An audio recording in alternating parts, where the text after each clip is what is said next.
אני לא שומע! צ'ק! כל הרוחות! איזה פספוס! איזה פספסון אני!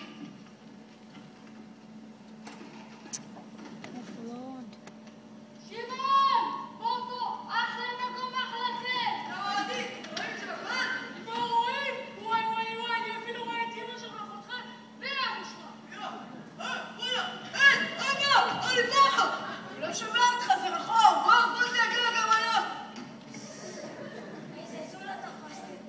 פרסות, סחטיקה, מקום פצצה. רק שלא אשמע אותך, אברהם! סליחה, אברהם. חטף, פתח לי את הדלת, וגילה... מה גילה? כולם חסר. התפתחה תגרום, ותראה, חטף אותך בראש. כן, אורנו כזה מקף שכולם לי הסגול. אף שאלי בטחו לעלמה, שאתם ליצנים בכל השייך לעברית. התקבצה לי העין. מה הוא אמר? משהו על אוכל ועוד משהו. קראת לו אוכל בדיאמון. רוצה סנדוויץ'?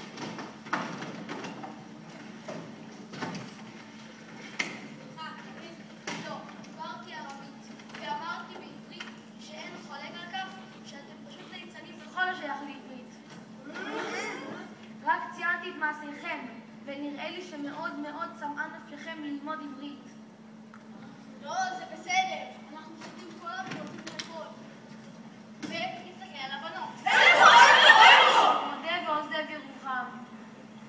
מה הקשר לירוחם? אנחנו חולון. בטח נבנה שעובד פה איתנו, עובד בבנייה בירוחם.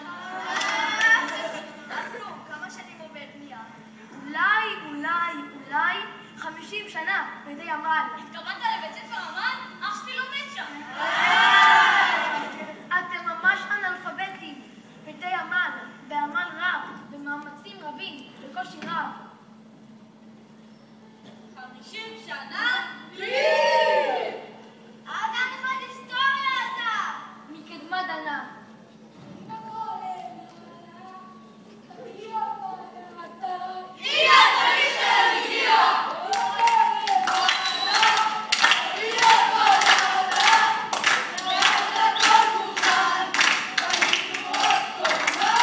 כמה זמן לקח לך?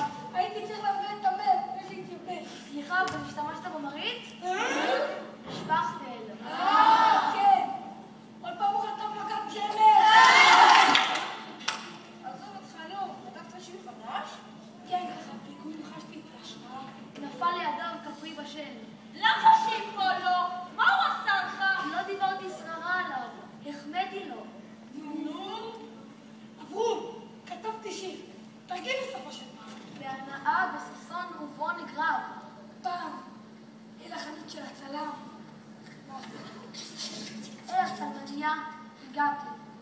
ואותה ראיתי, ממש נדלקתי. ראיתיה והגיל ליבי עליה, ולעמיתו התלקחתי. את ליבי, לה הגשתי. ולבבי שבי אחריה. חשבתי לי, זה לא במקרה שהחבר שלה עליי מסתכל. וסברתי אנוכי שהתחמץ ליבו של הקולגה. אז ישר הסתובבתי, ומשם ברחתי. אזי סובבתי עצמי, ונסתי בתלם מבלי לסלוט.